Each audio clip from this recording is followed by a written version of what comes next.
ጤና ይስጥልን የተወደዳችሁ ተከታታዮቻችን ምጣኔ ሀብታዊ እድገት ለማህበራዊ ዋስትናችን በማለት ተግቶ ከሚሰራው ገበያ ሚዲያ የካቲት 16 ቀን 2018 ዓ.ም የዕለቱን የምዕራፍ 1 የዜና ዘገባችንን ይዘንላችሁ ቀርበናል። የዜና ዘገባችንን ስፖንሰር ያደረገልን አጋራችን ደግሞ የሮሃ ፎሬክስ ቢሮ ነው። በዜና ዘገባችን ላይ የሮሃ ፎሬክስ ቢሮን የዕለቱን የውጭ ምንዛሬ ተመን መረጃ እናጋራችኋለን። በዜናዎቻችን ላይ ደግሞ የተመረጡ ምጣኔ ሀብታዊ ማህበራዊና ሌሎች ወቅታዊ እንዲሁም አዳዲስ ጉዳዮችን አካተናል። እንድትከታተሉን እንጋብዛችኋለን። በቅድሚያም አርዕስቶችን። የቴክኒክና ሙያ አሰልጣኞች ቁጥር በከፍተኛ መጠን ማሽቆልቆሉ ተሰማ። የከፍተኛ ማሽቆልቆልም የወጣቱን የሥራ ኃይል በኢንዱስትሪ ክህሎት ለማብቃት እየተሞከረ ባለበት ወቅት መሆኑ ደግሞ ዘርፉን አሳሳቢ ደረጃ ላይ ጥሎታል ተብሏል። የምትሰሙት መረጃችን ነው። የመሬት ልማትና አስተዳደር ቢሮ ሰራተኞች ነን በማለት በርካታ ሚሊዮን ብር ያጭበረበሩ ግለሰቦች በቁጥጥር ስር መዋላቸው ተሰምቷል። በሌላ በኩል ያለደረሰኝ ሽያጭ ሲፈጽሙ የተገኙ ግለሰቦችም በተመሳሳይ በቁጥጥር ስር መዋላቸው ተሰምቷል። የምናጋራችሁ ይሆናል። ከባህር ማዶ መረጃዎቻችን መካከል ደግሞ ሶማሌላንድ የማዕድን ሀብቷንና ወታደራዊ ቀጠናዋን ለአሜሪካ ለመስጠት መዘጋጀቷ ተሰምቷል። ይህ እርምጃም ሶማሌላንድ ከዋሽንግተን የምትፈልገውን የሉዓላዊነት እውቅና ለማግኘት ለምታደርገው ዲፕሎማሲያዊ ጥረት እንደ ትልቅ ካርታ ጥቅም ላይ ይውላል ተብሏል። በዝርዝር እናጋራችኋለን። የኢራኑ የውጭ ጉዳይ ሚኒስትር ለትራምፕ አነጋጋሪ ምላሽ መስጠታቸው በቀጠናው አዲስ መነጋገሪያ ሆኗል። ይህ አነጋጋሪ ምላሽ የተሰጠው ደግሞ የኢራን የውጭ ጉዳይ ሚኒስትር አባስ አራግቺ የአሜሪካ ልዩ መልእክተኛ ስቲቭ ዊትኮቭ ፕሬዝዳንት ትራምፕ ኢራን ለምን ለፍላጎታቸው ተገዥ እንዳልሆነች እንደጠየቋቸው መናገራቸውን ተከትሎ ነው ተብሏል። በዝርዝር ይዘነዋል። የተወደዳችሁ የገበያ ሚዲያ ተከታታዮቻችን እነዚህንና ሌሎች ኢኮኖሚያዊ፣ ማህበራዊና ፖለቲካዊ መረጃዎቻችንን ይዘንላችኋል። አሁን ደግሞ በዝርዝር ወደምንመለከታቸው መረጃዎቻችን እናልፋለን። በቀጣይ የት እንገንባለው ስንል ከቃል በላይ በተግባር መገለጥን ጭምር ስለምናውቅበት ነው። የደንበኞችን ፍላጎትና ምርጫ ናቸው በተባሉ ስፍራዎች በሙሉ እንገኛለን። እነሆ የምስራች! አሁንም በአዲስ ስፍራ ብቅ ብለናል። ቴምር ፕሮፐርቲስ የአፍሪካ ዲፕሎማሲ በሚቀመርበት ሰፋፊ ኢንቨስትመንትና ግንባታዎች እየተከናወኑበት በሚገኘው ቡልጋሪያ የሚገኘውን አዲሱን ሳይታችንን እናስተዋውቃችሁ። ባለ 1 መኝታ ከ4.8 ሚሊዮን ብር ጀምሮ እንዲሁም ባለ 2 እና ባለ 3 መኝታ ቤቶችን በተለያየ የካሬ አማራጭ ከ15 እስከ 30 በመቶ እውነተኛ ቅናሽ ለሽያጭ አቅርበናል። ምርጫችን ለቢሮና ለሱቅ የሚሆኑ አፓርትመንቶች ናቸው ካሉም ቢሮ በኪራይ ዋጋ እየሸጥን እንገኛለን። 0990 00 1212 እናንተን የምናማክርበት ስልካችን ነው። ሃሎ ይበሉን። ቴምር ፕሮፐርቲስ። የቴክኒክና ሙያ አሰልጣኞች ቁጥር በ50 በመቶ ማሽቆልቆሉ አሳሳቢ መሆኑ ተገለጸ። ባለፉት 3 ዓመታት ውስጥ ብቻ በኢትዮጵያ የቴክኒክና ሙያ ትምህርትና ስልጠና ዘርፍ የተመዘገቡ ሰልጣኞች ቁጥር ከግማሽ በላይ ወይንም 50 በመቶ መቀነሱ ተገልጿል። ይህ ከፍተኛ ማሽቆልቆል የመጣው ደግሞ ሀገሪቱ የወጣቱን የሥራ ኃይል በኢንዱስትሪ ክህሎቶች ለማብቃት እየጣረች ባለችበት ወቅት መሆኑ ደግሞ ዘርፉን አሳሳቢ ደረጃ ላይ ጥሎታል ተብሏል። በአፍሪካ የኢኮኖሚ ትራንስፎርሜሽን ማዕከልና በፖሊሲ ጥናት ኢንስቲትዩት ትብብር የተዘጋጀው ሪፖርት እንደሚያመላክተው እንደ አውሮፓውያን አቆጣጠር በ2020 እና በ2021 የነበረው 478910 የሰልጣኞች ቁጥር በ2023 እና 24 ደግሞ ወደ 213663 ዝቅ ማለቱን አመላክቷል። ቀደም ሲል ከ10ኛ ክፍል በኋላ ይሰጥ የነበረው ስልጠና ከ12ኛ ክፍል መጠናቀቅ በኋላ ሆኖ መሸጋገሩ ለጊዜያዊ ክፍተቱ እንደ ዋነኛ ምክንያት ተደርጎ የተጠቀሰ ሲሆን ህብረተሰቡ ቴክኒክና ሙያን የደካማ ተማሪዎች መዳረሻ አድርጎ መመልከቱ ስር የሰደደ ችግርና ለተማሪዎች ቁጥር መቀነስ ሌላኛው ምክንያት መሆኑ ተገልጿል። በተጨማሪም በጥናቱ የአሰልጣኞች እጥረት፣ ያረጁ መሰረተ ልማቶች፣ የፋይናንስ እጥረትና የመሳሰሉ ጉዳዮች የዘርፉ ማነቆዎች መሆናቸውም ተጠቅሷል። የቴክኒክና ሙያ ስርዓተ ትምህርቱ ከግል ዘርፉ ጋር በመተባበር እንዲቀረጽ የዲጂታልና የአረንጓዴ ኢነርጂ ክህሎቶች እንዲካተቱ እንዲሁም የኮሌጆች የገቢ ምንጭ እንዲሰፋም ተመክሯል። በተለይም በግብርና ማቀነባበሪያ፣ በማኑፋክቸሪንግ፣ በግንባታና በቴክኖሎጂ የታገዙ አገልግሎቶች ላይ ትኩረት ማድረግ ለኢትዮጵያ ኢኮኖሚ ወሳኝ መሆኑ ተመላክቷል።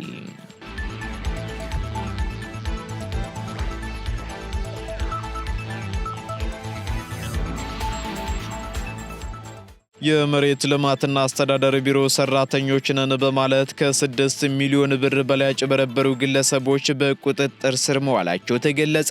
በአዲስ አበባ ከተማ አስተዳደር መሬት ልማትና አስተዳደር ቢሮ ሰራተኞች ነን፣ አመራሮችን እናውቃቸዋለን፣ እንዲሁም የይዞታ ማረጋገጫ ካርታ እናሰራላቸዋለን በማለት ከ6.3 ሚሊዮን ብር በላይ ያጭበረበሩ 5 ግለሰቦች በፖሊስ ክትትል በቁጥጥር ስር መዋላቸው ተገልጿል። ተጠርጣሪዎቹ ወንጀሉን የፈጸሙት በየካ ክፍለ ከተማ ወረዳ 12 አስተዳደር ክልል ውስጥ ሲሆን የግል ተበዳይ 3825 ካሬ ሜትር መሬት ላይ የከብት ማድለቢያ አገልግሎት ለማዋል የይዞታ ማረጋገጫ ካርታ ለማውጣት በሂደት ላይ መሆናቸውን ማስረጃው ያመለክታል። ግለሰቦቹ ይህንን አጋጣሚ በመጠቀምም እኛ የመሬት ልማትና አስተዳደር ቢሮ አመራር ሹፌርና ጸሐፊ ነን፣ አብረናቸው ነው የምንሰራው፣ ካርታ በአስቸኳይ እናስጨርስላችኋለን በማለት የተገለጸውን የገንዘብ መጠን ከተቀበሉ በኋላ ከአካባቢው መሰወራቸው ተገልጿል። ይህን ተከትሎም በቀረበ ጥቆማ መሰረት በፖሊስ ክትትል ተይዘው የካቲት 12 ቀን 2018 ዓ.ም ፍርድ ቤት መቅረባቸው ተገልጿል። በፖሊስ ክትትል ተይዘው ፍርድ ቤት የቀረቡት ተጠርጣሪዎችም ቶማስ ማና የተበጀም፣ ሳሙኤል ኪዳኔ ኃይሌ፣ ጽዮን አበራ ጣፋ፣ ዳዊት መንግስቱና ሚኪያስ አውላቸው ይባላሉ ተብሏል። በሌላ በኩል የአዲስ አበባ ከተማ አስተዳደር ገቢዎች ቢሮ ባከናወነው የተጠና የተቀናጀና ድንገተኛ ኦፕሬሽንን በ5 የሱፍ ልብስ ንግድ ድርጅቶች ደረሰኝ ሳይቆርጡ ግብይት ሲፈጽሙ የተገኙ 7 ተጠርጣሪዎችን በሕግ ስር ማዋሉን አስታውቋል። በዚህም ከድርጊቱ ጋር በቀጥታ ግንኙነት ያላቸው የንግድ ስራዎቹ ባለቤቶችና ሽያጩን ያለደረሰኝ ሲያከናውኑ የነበሩ ሰራተኞች የመንግስትን ግብር ለመሰወር ያለደረሰኝ ሽያጭ ሲፈጽሙ እጅ ከፈንጅ ተይዘው በቁጥጥር ስር መዋላቸው ተገልጿል። በዚህም ቢሮ በቁጥጥር ስር የዋሉትን ግለሰቦች የመንግስትን ጥቅም ለማሳጣት ከታክስ አስተዳደር አዋጅ በተጻረረ መልኩ ያለደረሰኝ ሽያጭ በመፈጸም ወንጀል ተጠርጥረው በአሁኑ ወቅት ጉዳያቸው በፖሊስ ተይዞ ለፍርድ ቤት የሚቀርቡ ይሆናልም ብሏል።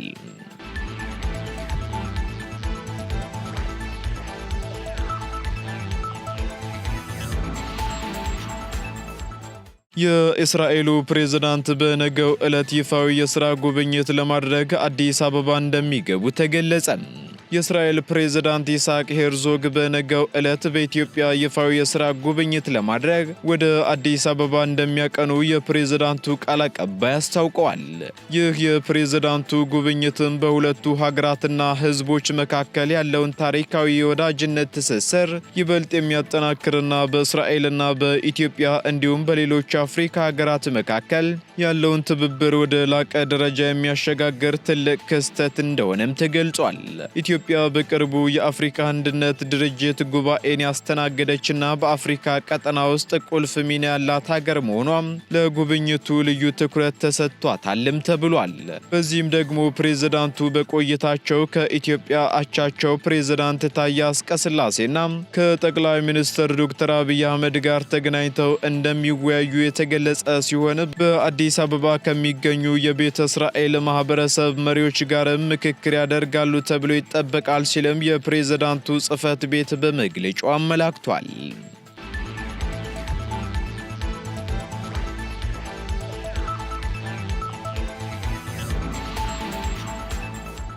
ቀጥለናል ውድ ተከታታዮቻችን። አሁን ደግሞ ከውጪ ወደ ያዝንላችሁ መረጃዎቻችን እንሸጋገራለን። ሶማሌላንድ የማዕድን ሀብቷንና ወታደራዊ ቀጠናዋን ለአሜሪካ ለመስጠት መዘጋጀቷ ተገለጸ። የሶማሌላንድ ፕሬዝዳንት ጽሕፈት ቤት ሚኒስትር ሃይደር ሁሴን አብዲ ሀገራቸው ከአሜሪካ ጋር ያላትን ስትራቴጂካዊ ግንኙነት ለማጠናከር ከፍተኛ ፍላጎት እንዳላት አስታውቀዋል። ይህን ጉዳይ ተከትሎ ሚኒስትሩ በሰጡት መግለጫ አሜሪካ በሶማሌላንድ ግዛት ውስጥ የሚገኙ ስትራቴጂካዊ ማዕድናትን የማውጣት መብት እንዲሁም ወታደራዊ የጦር ሰፈር የመገንባት ዕድል ሊሰጣት እንደሚችል አመላክተዋል። እንደ ሚኒስትሩ ገለጻ ሶማሌላንድ በተለይም ለዘመናዊ ቴክኖሎጂና ለኤሌክትሮኒክስ መሳሪያዎች ምርት እጅግ አስፈላጊ የሆኑትን እንደ ሊቲየም እና ኮልተን ያሉ ማዕድናትን ለአሜሪካ ኩባንያዎች በብቸኝነት ለማቅረብ ዝግጁ ነች ሲሉም ተናግረዋል። በሌላ በኩል ይህ አቅርቦት አሜሪካ ከቻይና ጋር በምታደርገው የማዕድን ግብዓት ውድድር ላይ ትልቅ አቅም የሚፈጥርላት እንደሆነም ተነግሯል። ከማዕድን አቅርቦቱም በተጨማሪ ሶማሌላንድ በአፍሪካ ቀንድና በኤደን ባህረ ሰላጤ ያለውን የጸጥታ ሁኔታ ለማስጠበቅም አሜሪካ ቋሚ ወታደራዊ ቤዝ እንድትመሰርት ግብዣ አቅርባለች ተብሏል።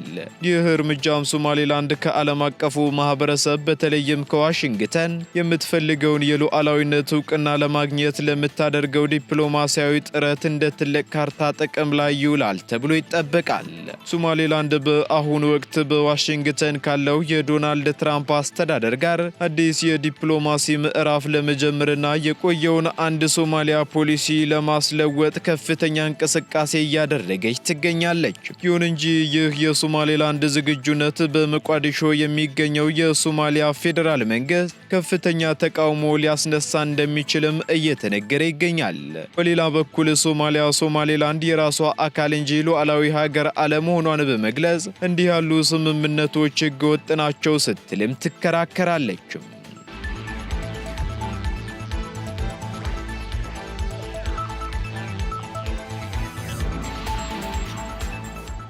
የኢራኑ የውጭ ጉዳይ ሚኒስትር ለትራምፕ አነጋጋሪ ምላሽ መስጠታቸው ተገለጸ።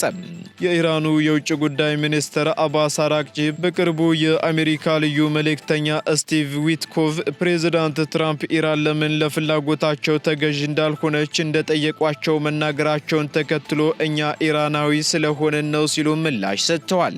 አራግቺ እሁድ ዕለት በኤክስ ገጻቸው ላይ ባሰፈሩት መልእክት ትራምፕ ኢራን ለዋሽንግተን ፍላጎቶች ለምን አልተገዛችም ብለው እንደጠየቁ ተናግረው ምላሹ ግልጽ ነው፣ ምክንያቱም ደግሞ እኛ ኢራናውያን ስለሆንን ነው ሲሉም ምላሻቸውን ሰጥተዋል።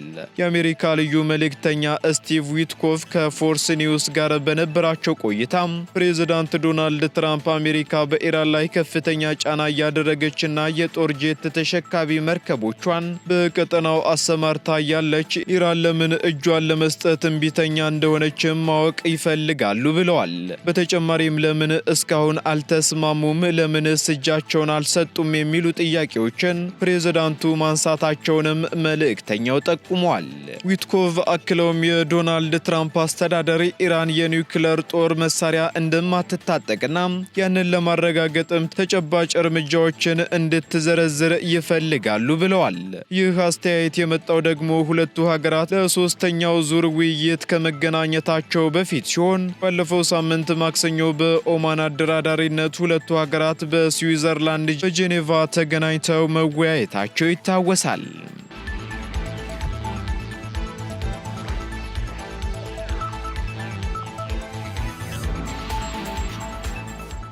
ቀጥለናል ውድ ተከታታዮቻችን። በመጨረሻም የሮሃ ፎሬክስ ቢሮን የዕለቱን የውጭ ምንዛሬ ተመን መረጃ እናጋራችኋለን።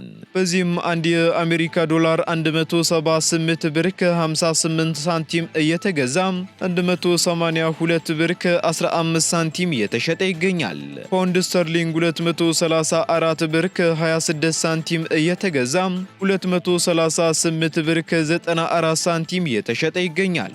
ዩሮ ደግሞ 204 ብር ከ31 ሳንቲም መግዣው ሲሆን መሸጫው ደግሞ 208 ብር ከ39 ሳንቲም ሆኗል። ስዊስ ፍራንክ 223 ብር ከ95 ሳንቲም እየተገዛ 228 ብር ከ42 ሳንቲም እየተሸጠ ይገኛል። የተባበሩት አረብ ኤምሬት ድራም እንዲሁ 47 ብር ከ91 ሳንቲም እየተገዛ 48 ብር ከ86 ሳንቲም እየተሸጠ ይገኛል። የሳውዲ ሪያል እንዲሁ 46 ብር ከ80 81 ሳንቲም እየተገዛ 47 ብር ከ74 ሳንቲም እየተሸጠ ይገኛል። የቻይናው ዩዋን ደግሞ 23 ብር ከ67 ሳንቲም እየተገዛ 24 ብር ከ14 ሳንቲም እየተሸጠ ይገኛል። የካናዳ ዶላር 123 ብር ከ55 ሳንቲም እየተገዛ 126 ብር ከ2 ሳንቲም እየተሸጠ መሆኑን የሮሃ ፎሬክስ ቢሮ የዕለቱ የውጭ ምንዛሬ ተመን መረጃ ያመለክታል።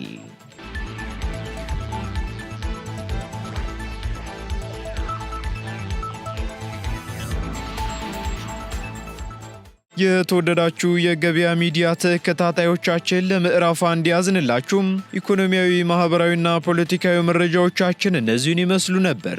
አዳዲስ እንዲሁም ትኩስ ኢኮኖሚያዊ፣ ማህበራዊና ፖለቲካዊ መረጃዎቻችንን ለማግኘት ታዲያም የገበያ ሚዲያን እንድትወዳጁ እንጋብዛለን። ሰናይ ጊዜን ተመኘን።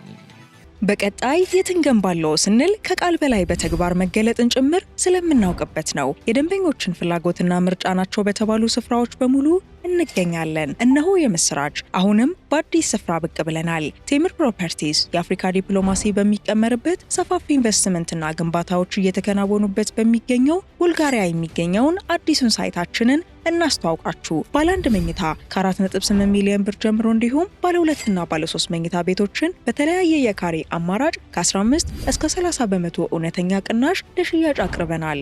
ምርጫችን ለቢሮና ለሱቅ የሚሆኑ አፓርትመንቶች ናቸው ካሉም ቢሮ በኪራይ ዋጋ እየሸጥን እንገኛለን። 0990 00 12 12 እናንተን የምናማክርበት ስልካችን ነው። ሃሎ ይበሉን። ቴምር ፕሮፐርቲስ